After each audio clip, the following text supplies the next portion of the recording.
Alright, this is the review for Module 19 through 20. I know this one had quite a few curveballs, and so this is the main one I wanted to get to and go over, kind of how I work through the problems. It took me a few times to get through a few of these, but we will be referring back to this page a lot more than the last review, especially towards the end.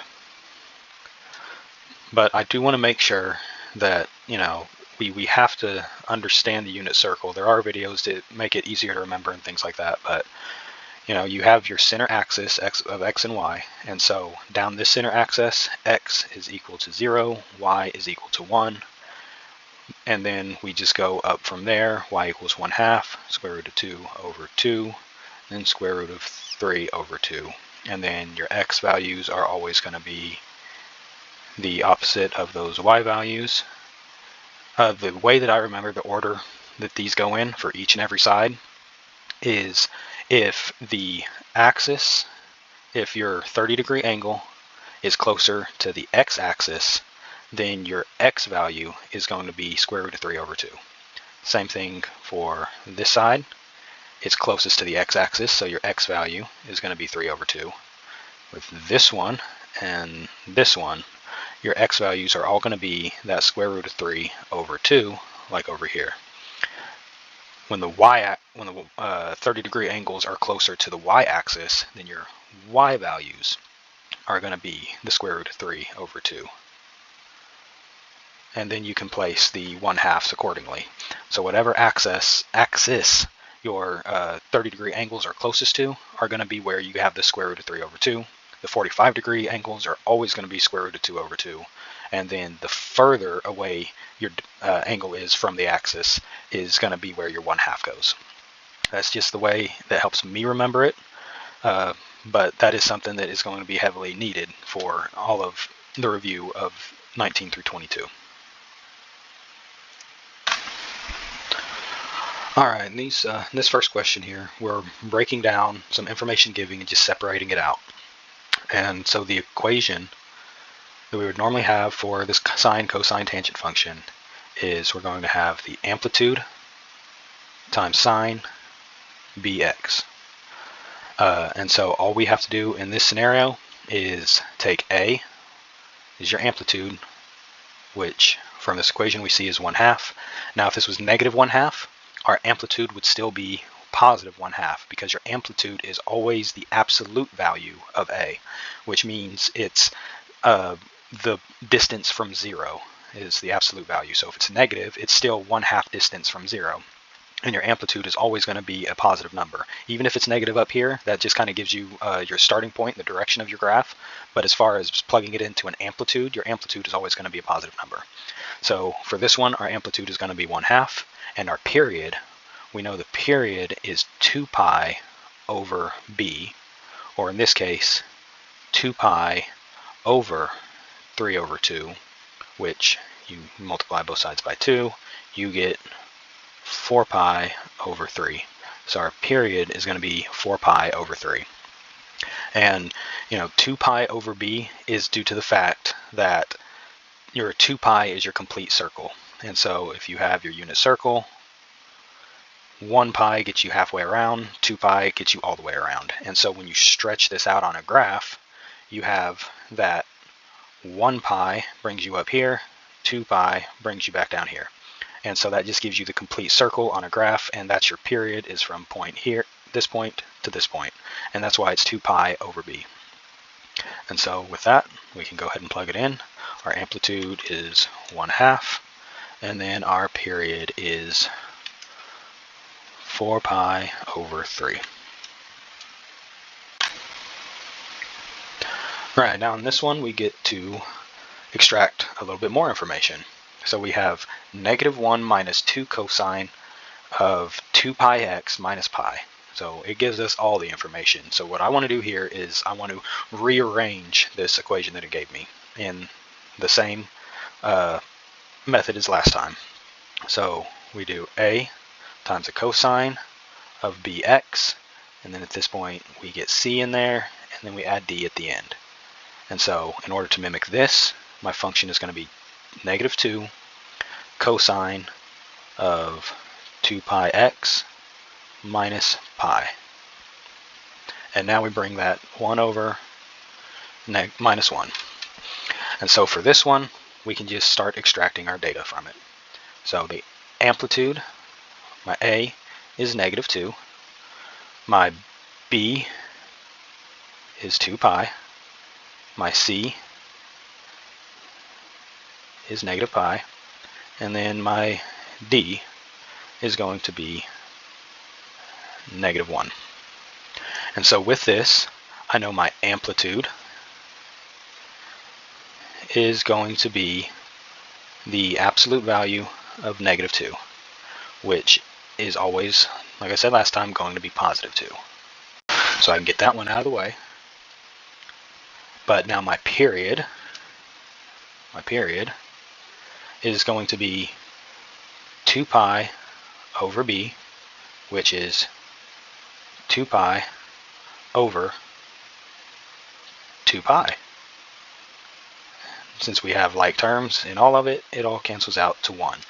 And so our period is going to end up as just 1. And finally, we get to our phase shift. Your phase shift, the formula for it is C over B. So that'll be pi over 2 pi. The pi's cancel out. Your phase shift is 1 over 2, is half, which works out because if you have 2 pi and you plug in your x value as half, then that's going to be 2 pi over 2, which is going to cancel the 2's out, and then you will just have pi minus pi, which we're trying to get this equal to 0 for the phase shift.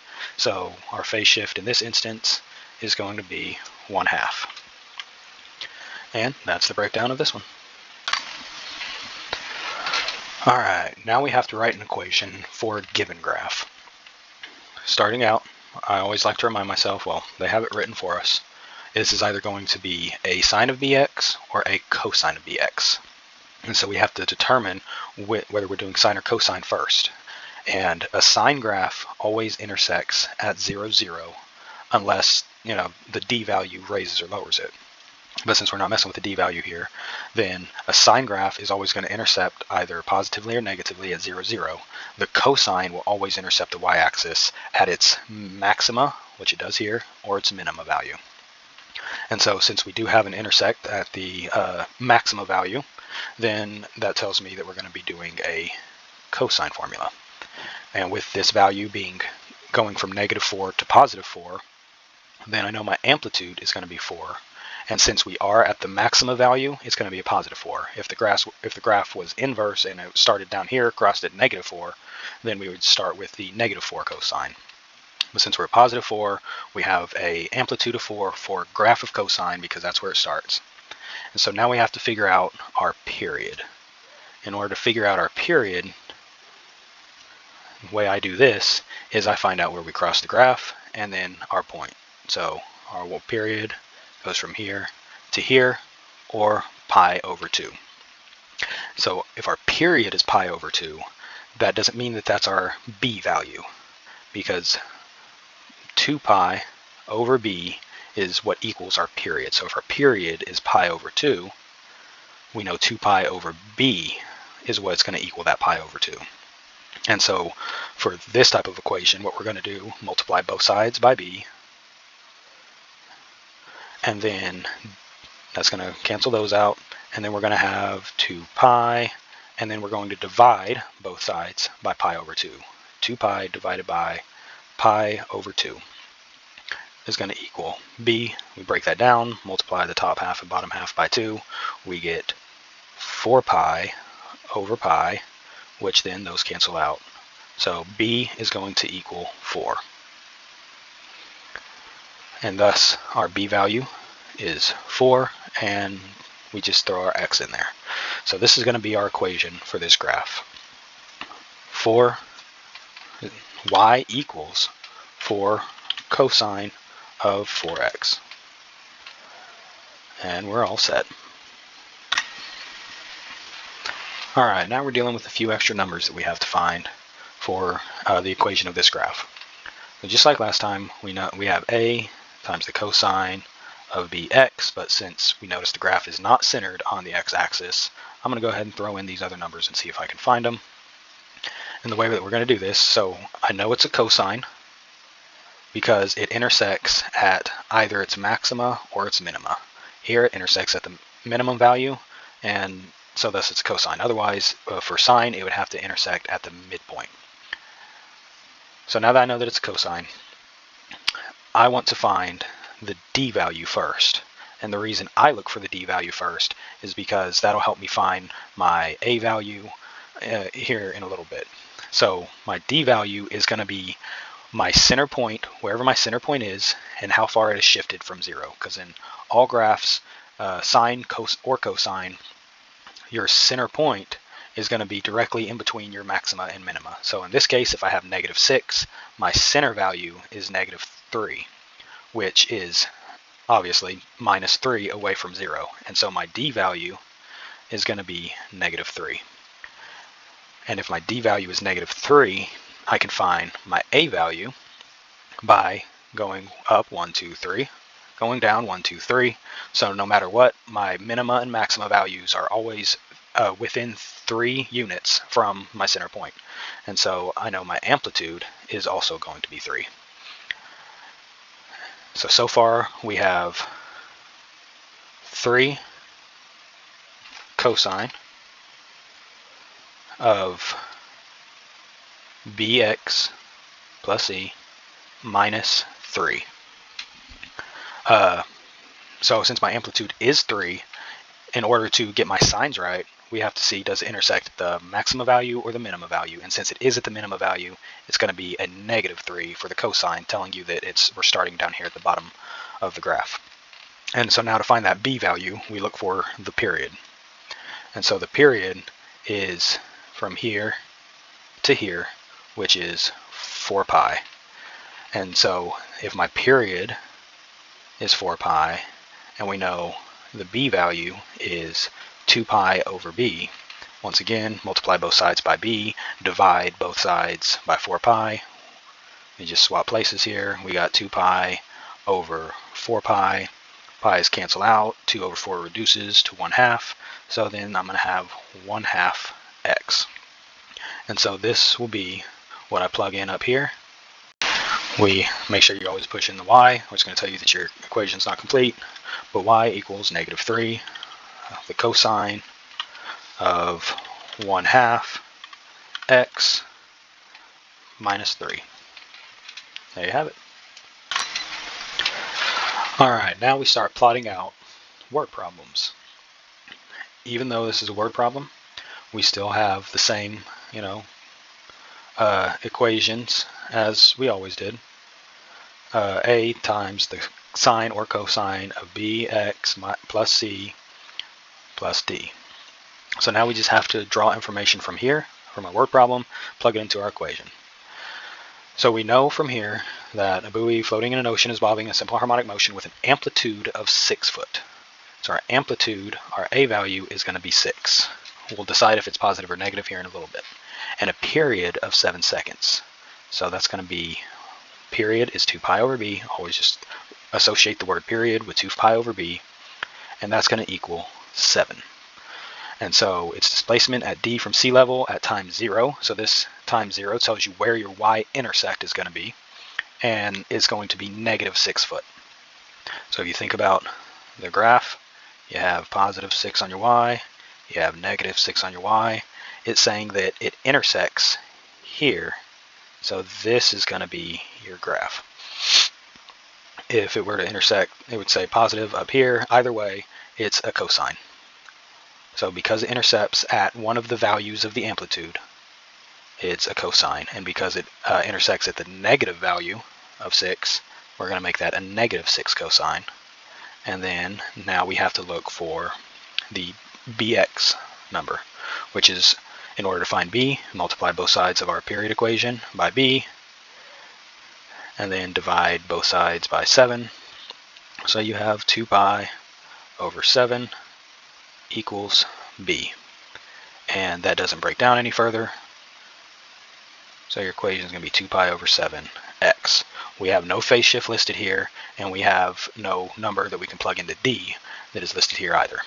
And so our equation is right here, which is going to give us, they already plug in our value for us, is going to be negative 6 cosine of 2 pi over 7, which, put our brackets around there.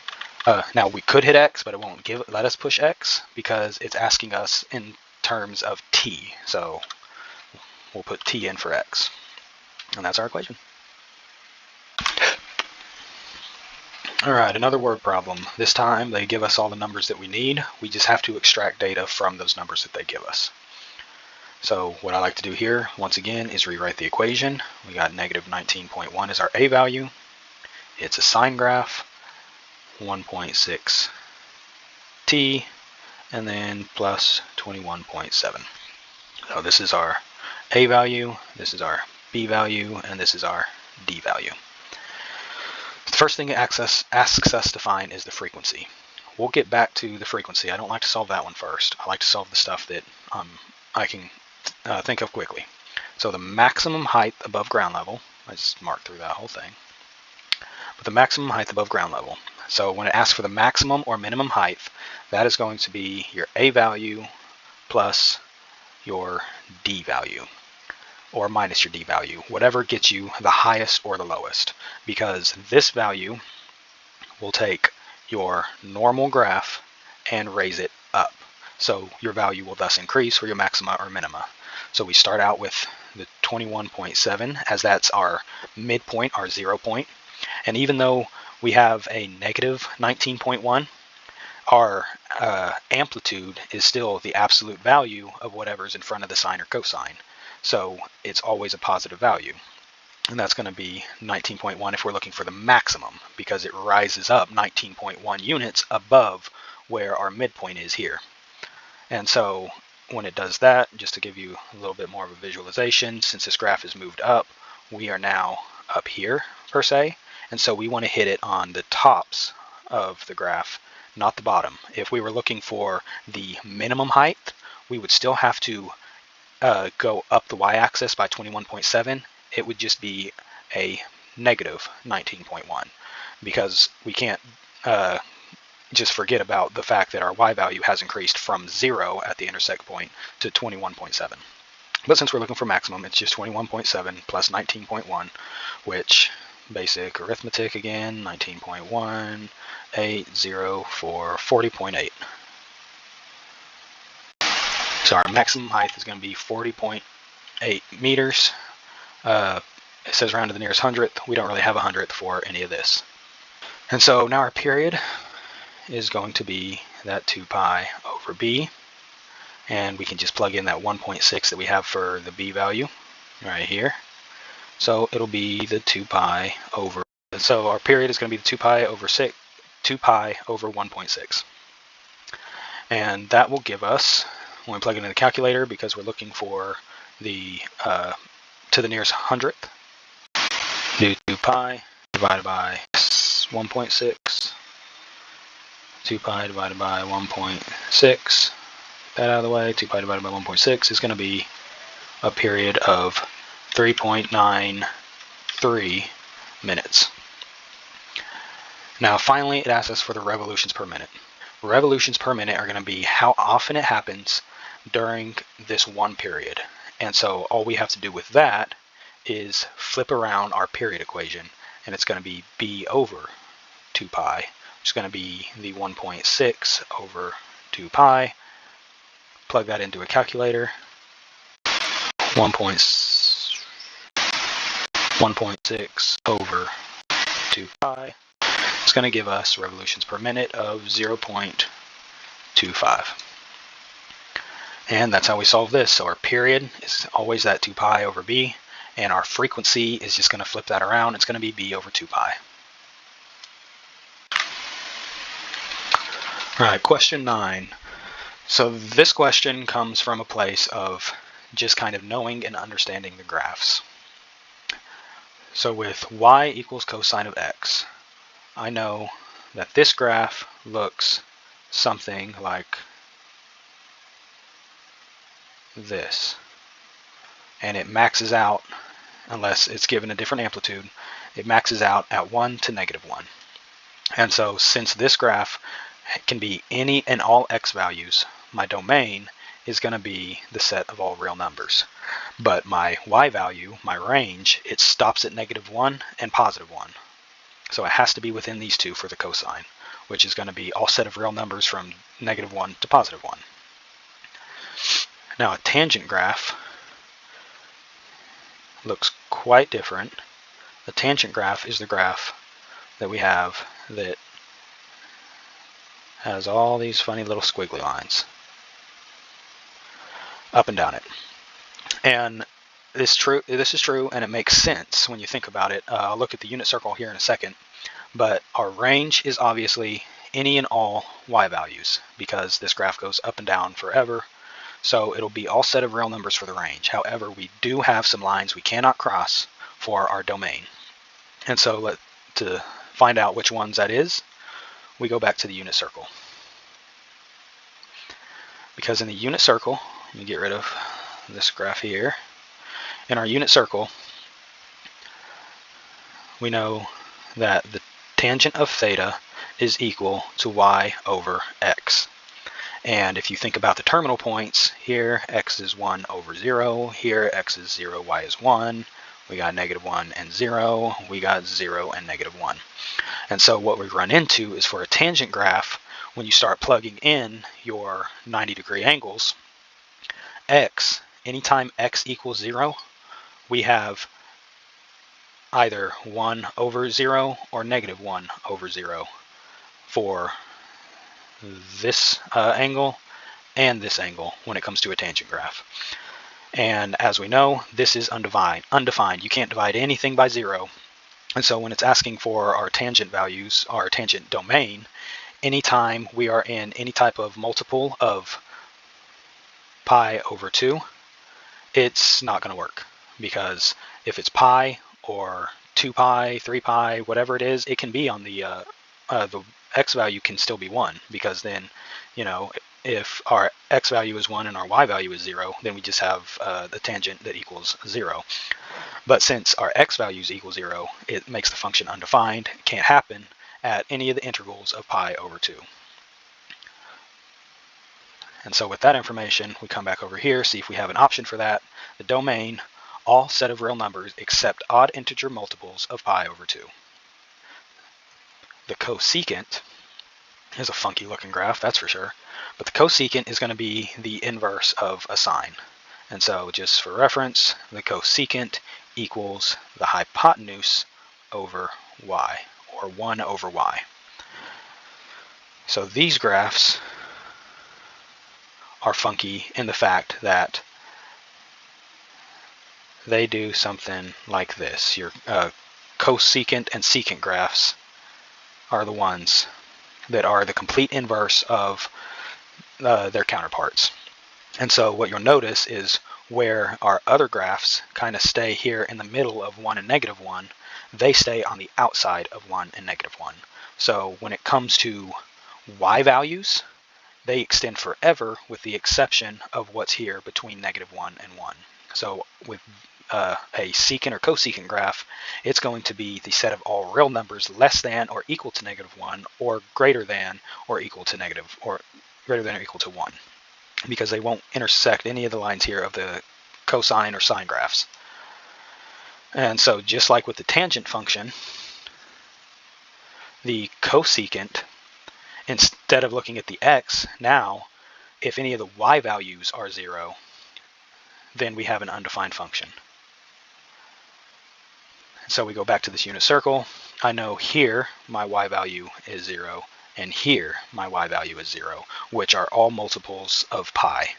So I'm good on these, which I wasn't with the tangent, but I'm good on these because I'm only focused on the hypotenuse, which is 1 in a unit circle over the y value, which in this case is 1. So my pi over 2 multiples are just going to equal 1.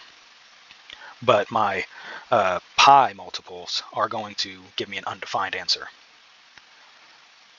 And so with that information, I know I need to stay away from multiples of pi. So all real numbers except for integer multiples of pi.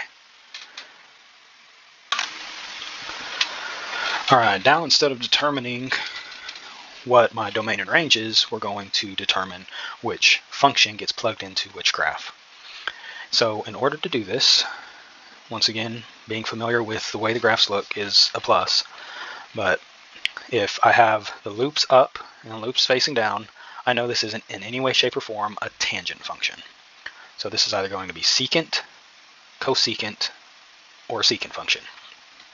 A secant function is going to be h over x. A cosecant function is going to be h over y. And so if it's an x value, it cannot cross the pi over 2. And if it's a y value at 0, it cannot cross a pi, any type of pi multiple.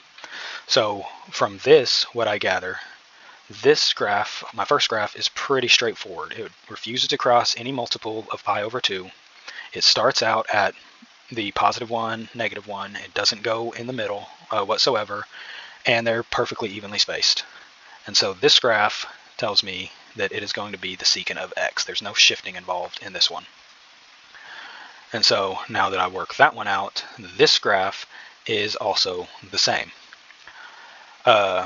What we're going to do with this graph, however, is this essentially is the cosecant of x minus 2. So this would normally, in order for it to be this graph, we would have to adjust our y values here, which they are still at the 1 and negative 1.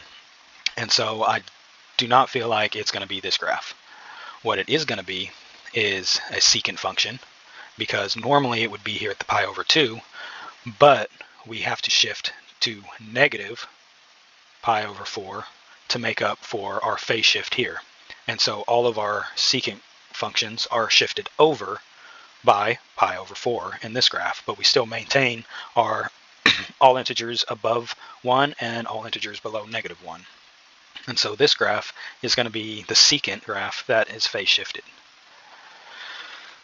Now for our final graph, we know this is going to be some type of tangent function. So tangent lines go down, shift over to the left, and continue going down. Down, shift over to the left, and continue going down. Cotangent functions go down, shift over to the right, go down, shift over to the right.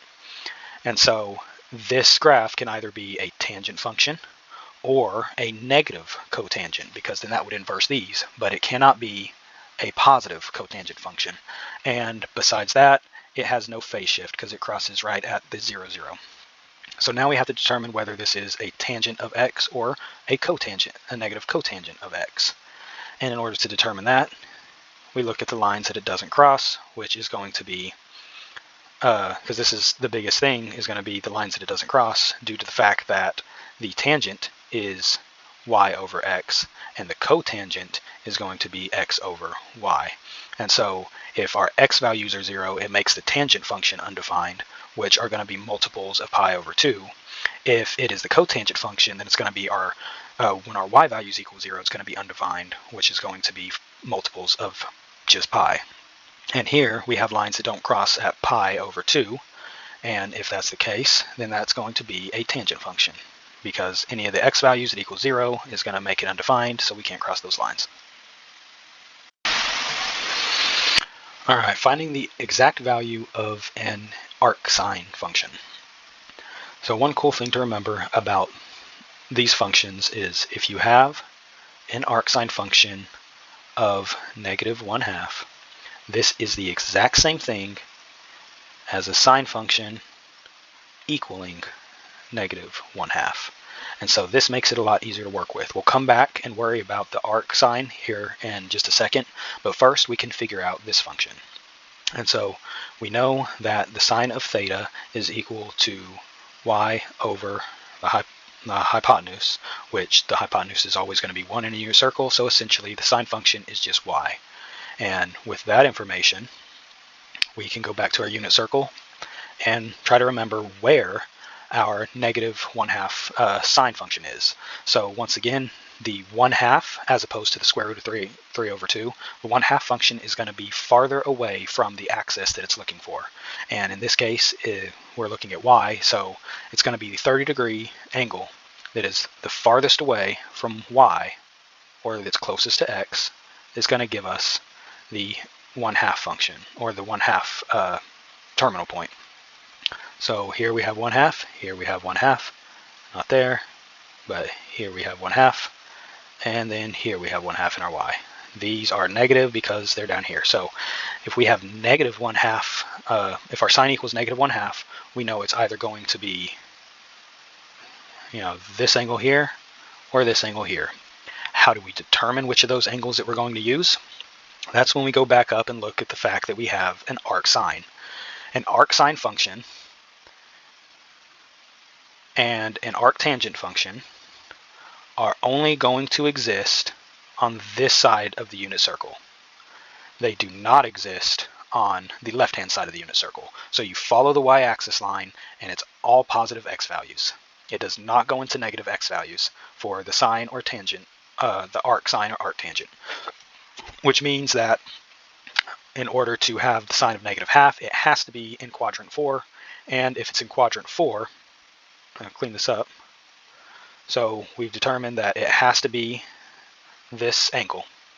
Now we could start here and we can go around to determine that this angle is 11 pi over 6.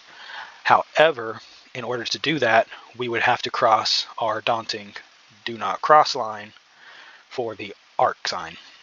And so a better way to write this would just be to go clockwise and tell ourselves that it is negative pi over 6. The reason we don't cross this line, I haven't had time to sit and figure that out yet.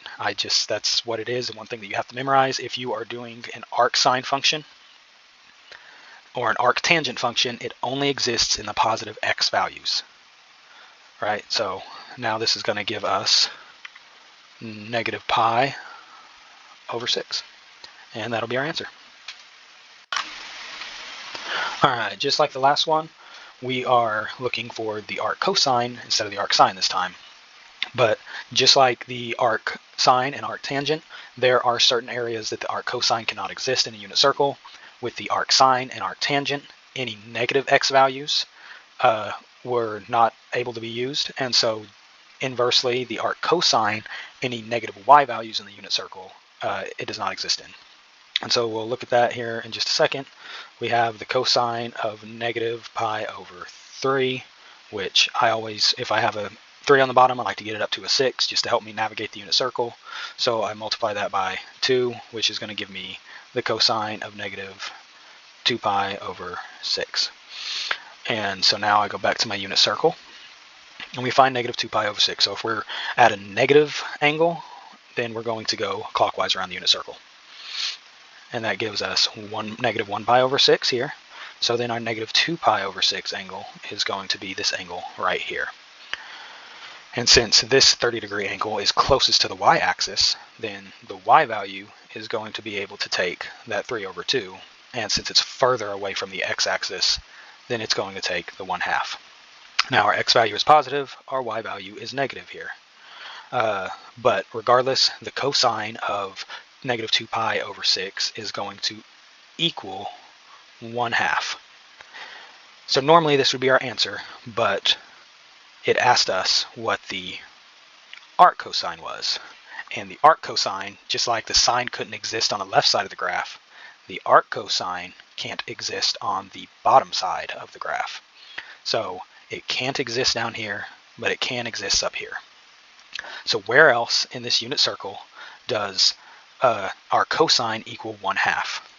Well, we know this is a negative x value, and so it's not going to be over in this quadrant, so it'll have to be in quadrant 1 on this angle here, because once again it's farther away from the x-axis, which gives our x as equaling 1/2, because we know this 30-degree angle, with it being closer to the x-axis, the cosine is actually going to be 3 squared over 2, so we don't want that one.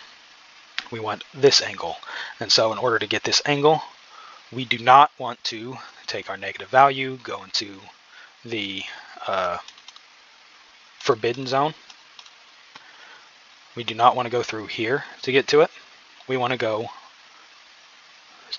straight up from 0 degrees here, which is going to be 2 pi over 6 or pi over 3. And that'll be our answer for 12. Just pi over 3.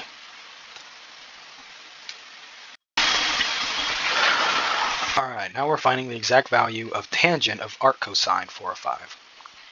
So 4 over 5, the arc cosine of 405 is, once again, the same thing as cosine of theta equals 4 over 5. And so we know that anytime we have a cosine, it's x over hypotenuse. And so our x value here is equal to 4. Our hypotenuse value is equal to y. It's not equal to y. It's equal to 5. So that's going to give us our a squared plus b squared equals c squared equation. 4 squared plus b squared equals 5 squared, or 16 plus b squared equals 25, or b squared equals, subtract 16 from both sides, you get 9. So b is equal to 3. So thus our y value is equal to 3. And with that said, we're looking for the tangent of that. So we know tangent of theta is equal to y over x, which is going to equal 3 over 4. So our value here is just going to be 3 over 4. When you have these, you move the cosine to the outside of the equal. It's going to give you 4 over 5, which does exist in one of the quadrants. And so does exist in quadrant 1. That's how we know, since it is the cosine, that this isn't going to be a negative 3, because then that would put us in quadrant 4 of the unit circle, which the arc cosine can only exist up here. Then that's going to be a positive y value, which is going to be that positive 3. So that's where we get the tangent of y over x, 3 over 4, because of what we were able to find here. All right, question 14. These are pretty straightforward. This is one of those things that you just plug into the calculator. And so it's going to be the arc tangent of negative 0.83. And that'll give your answer in radians, actually. So you need to flip that around and round to the nearest hundredth. Always make sure that you read the question so you know if you're given it in degrees or radians, because that is going to be very important. The tangent is going to be equal to 0.69. And then you can just plug in the rest of these into the calculator. Arc tangent 1.12, this is going to be undefined because your cosine can't be greater than 1. Your arc sine of 0.91 is going to be 1.14. Alright, that one was pretty straightforward. Alright, this one is where we use algebra and those fundamental trig identities to get our answer. And the good thing is, I believe we will have that little formula sheet on the exam. And so what I'm going to do is I'm just going to quickly write down what I have here so that I can go over to that page and see what we can do. Sine cubed of x. So I can go back to this first page and try to find some of the Pythagorean identities. Most of the ones that I've done in these reviews, I've taken this review quite a few times to try to understand it, but most of the ones I've done have always included some part of these Pythagorean identities. So more than likely you just have to find a way to get it here. Sometimes you have to find the relations of things, like a cosine and a secant function. That way, because we know secant is just the 1 over the cosine, and you have to just kind of know that stuff to plug it in. So hopefully you don't get a difficult one on the test. But with what we're given here, cosine squared times sine x plus sine cubed. Immediately what I see here is I have two signs in common that I don't really need. And so I can factor those out. And that will give me the cosine squared of x plus the sine squared of x, because I took one out of here and then I took this one out of here. And so with that identity, I have a cosine squared plus a sine squared, which is going to give me this identity right here. So this is equal to 1. Sine x times 1 is just going to be sine x. So this one was fairly easy. Some of them require a little more math to it. Like I said, knowing that the cosecant is going to be 1 over the sine, you might have a cosine function that is multiplied by a cosecant function, which in reality is going to be the cosine times 1 over sine, which is going to give you the cosine over sine, which is going to be a cotangent function. And so just breaking things down like that is going to be something that you have to be familiar with, but they do give you the identities, all the identities that you need right there in that first part of that first page. And so for this one, I'm going to say that it is just sine x. All right, so the sum or difference formulas. Once again, these are formulas that are given to you in the first page, and all indications point to the fact that you will have the first page on the exam to refer back to. But essentially, for this one, we are looking for the sine of 195 degrees, which we can break that up into the sine of 150 degrees plus the sine of 45 degrees. I don't like the way that 4 looks.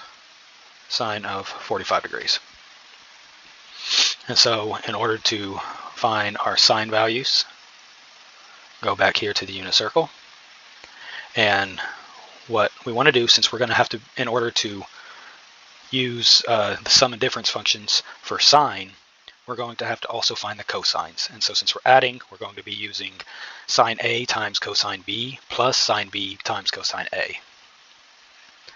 And so we need to be able to find our cosine A, cosine B, sine A, sine B. Once we find all these, we'll be able to plug it directly into that formula. So first we find the degree of 150, which is going to be, I know, a 30-degree angle, and so 6 pi over 6 is going to be pi over here, so we're looking for 5 pi over 6 because that's a 30-degree angle, so 30, 60, 90, 120, 150. It's going to be this angle. And this angle, we're on the negative side of the x-axis, so it's going to be negative square root of 3 over 2. And then our y value is going to be a positive 1/2. And so with that, because once again, if our 30-degree angle is closer to the x-axis, the x value gets the square root of 3 over 2. So our cosine of A is negative square root of 3 over 2, and our sine of A is positive 1/2. So now we have to find the 45-degree angle, which is going to be this one right here. And all 45-degree angles are going to have an x and y value of the square root of 2 over 2. It's just going to depend on the quadrant whether it is positive or negative. Here, to get that 45-degree angle, we have a positive value for both. So that's going to be negative, or square root of 2 over 2, square root of 2 over 2. Now that we have that, I'm going to go remind myself of what the functions are.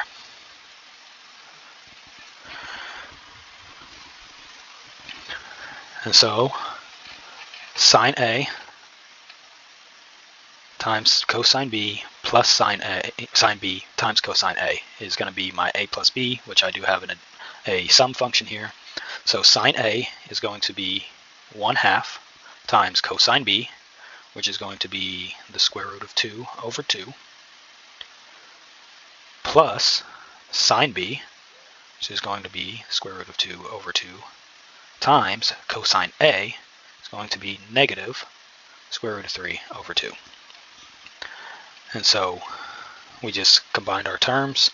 2 times 2 is 4, square root of 2 times 1 is square root of 2, plus 2 times 2 is 4, and then we have the square root of 2 times the negative square root of 3, which is going to be negative square root of 6. And since we have like terms on the bottom, we can go ahead and fuse these together and simplify it to square root of 2 minus the square root of 6 over 4. And that is going to be our answer for 16, using the sum and difference functions. It's going to be 2, well, I'll mess that up, the square root of 2 minus the square root of 6 over 4. And there you have it. I have had some unbelievable technical difficulties with this problem. My audio recording didn't record, so I'm going to be voicing over what I did with this problem. But essentially what we have here is 17. As you can see, I'm in a quick retake because whenever I first did the take, when everything was working, I ended up getting negative switched around and it made this invalid. So what we're going to do is we're going to start out by, I always just rewrite down what the question gives me so I can keep that in my mind. But tangent of x is equal to -2, and we are in quadrant 4, which tells us that our x value is going to be positive and our y value is going to be negative, since the tangent is y over x, and it's going to be -2. So with that being said, since the tangent is y over x, that's going to tell me that with the stipulation y has to be negative, y is going to be equal to -2, and x is going to be equal to 1. Once we have that information, we can find our hypotenuse with the a squared plus b squared equals c squared Pythagorean theorem, which is going to be -2 squared plus 1 squared is equal to the hypotenuse squared, or 4 plus 1 equals 5. Then you go back and take the square root of all of that, and you get the hypotenuse as equal to the square root of 5. So with this information, we can now find our sine, cosine, and tangents with those numbers. So our sine of x is going to equal y over hypotenuse, or -2 over the square root of 5. Our cosine of x is going to be x over the hypotenuse, which is going to be 1 over the square root of 5. And then our tangent function is going to be y over x, or -2 over 1, which is -2, and that does check out with what our question originally asks. So our tangent of x is -2. Now that we have this information, we can just plug it into the formulas that we should be given on the test over here in slide 1. Unfortunately, since this was a quick retake, I don't have the formulas handy, so I'm going to have to write them down from memory. Just because I memorized them, you shouldn't have to memorize them. You should be able to just get them off of that original slide, the property of the doubles. But I know in order to find the sine 2x, it's going to be 2 times the sine of x times the cosine will give me that sine 2x. And for the cosine 2x, I'm looking for the cosine squared of x minus the sine squared of x. And then for the tangent function, to get tangent 2x, we're looking for 2 times the tangent of x over 1 minus the tangent squared of x.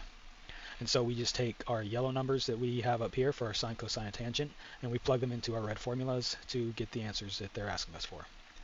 So firstly, we'll break down the sine 2 of x. In order to do that, it's 2 times the -2 over 5, or square root of 5, times the 1 over the square root of 5.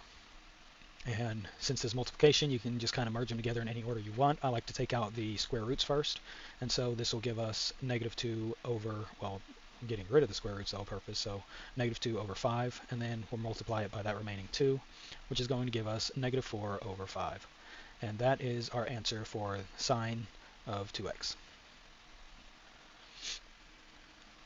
All right, now to find our cosine of 2x, we're going to take the cosine, which is 1 over the square root of 5, and we will square that, subtracting the sine, -2 over the square root of 5, and square that, which will leave us with 1 over 5 minus 4 over 5. And that'll give us -3 over 5. And that will be our value of cosine of 2x. Now to find the tangent of 2x.